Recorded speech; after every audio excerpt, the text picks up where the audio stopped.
Hello, আসসালামু আলাইকুম। Welcome back to my another blog. এই ভিডিওগুলো করছিলাম আমি 2025 সালে আর আপলোড করতেছি 2026 সালে। আমাকে তো মনে হচ্ছে লেজি গার্লের জন্য অ্যাওয়ার্ড দেওয়া উচিত। ব্লগটা হচ্ছে আমার একটা ফ্রেন্ডের বার্থডে। 2025 সালে আমরা অনেকগুলো বার্থডে সেলিব্রেট করছিলাম। সেলিব্রেশনের জন্য আমি ব্লু কালার ড্রেসটা সিলেক্ট করছি আর আমি একটা ওয়াচ পরে নিলাম আর একটু পারফিউম দিয়ে নিচ্ছি। আমার কাছে পারফিউম অনেক ভালো লাগে। এই পারফিউমটা আমাকে আমার বড় আপুর হাজব্যান্ড দিছিল।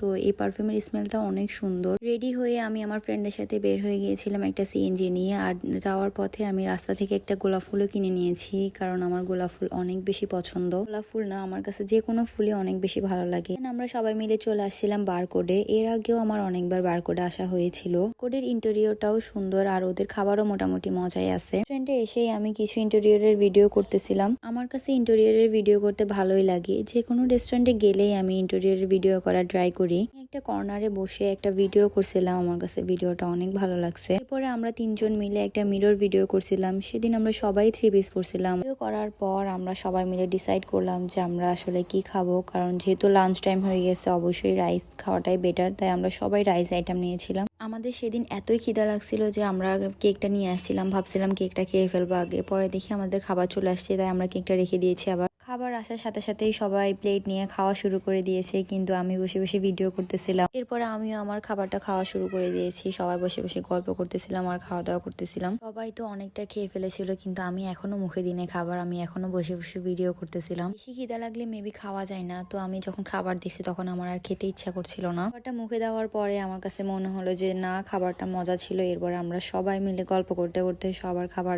শেষ করলাম। সবাই তাড়াতাড়ি করে খাবার দাবার শেষ করলো, কারণ আমাদের এরপর আবার কেকও কাটতে হবে। বাই দ্য ওয়ে গাইস, যদি এই ভিডিওটাতে 500 ভিউজ হয় তাহলে আমি কালকে আবার আরেকটা ব্লগ আপলোড করবো। এরপরে কেকটা নিয়ে আসছিল, কেকের আনবক্সিং ভিডিও করা হচ্ছিল। অনেকক্ষণ কেকের বক্সটা নিয়ে স্ট্রাগল করার পর ফাইনালি রাফি কেকটা আনবক্সিং করতে পারছিল। দিনের কেকটা অনেক সুন্দর ছিল, আমরা সবাই অনেক পছন্দ করেছি। আর যার জন্য কেকটা নিয়ে যাওয়া হয়েছিল সে তো পুরো ইমোশনাল হয়ে গেছিল, কারণ তার কোনো আইডিয়া ছিল না যে আমরা আজকে তার বার্থডে সেলিব্রেট করবো। Yes, it's our superman's birthday. Cake নিয়ে কিছু ছবি তোলার পর এরপর কেকটা কাটা হলো আর আমরা সবাই টেস্ট করলাম। কেকটা অনেক মজা ছিল। বাই দ্য ওয়ে গাইস, এই পেজটা হচ্ছে আমার ফ্রেন্ডের, আপনারা চাইলে আমার ফ্রেন্ডের পেজ থেকে কেক নিতে পারেন। এরপরে আমরা সবাই মিলে একটা রিলস বানাইলাম, আর এই রিলসটা আমরা এখনো কেউ আপলোড করি নাই, কারণ আমরা সবাই আসলে এত বিজি মানুষ। পরে আবার আমরা কিছুক্ষণ বসলাম, এরপর ডিসাইড করলাম যে নেক্সট প্ল্যান কি। ওরা আবার নাকি আমাদের একটা ফ্রেন্ডের বাসায় যাবে। সেদিন আমরা অনেক সুন্দর একটি দিন কাটিয়েছিলাম, খাওয়া দাওয়া করলাম, অনেক গল্প করেছিলাম। এরপরে আমরা সবাই মিলে একটা সিএনজি নিয়ে নিয়েছিলাম। ওরা সবাই চলে যাবে আমার ফ্রেন্ডের বাসায় আর আমি আমার বাসায় চলে যাব।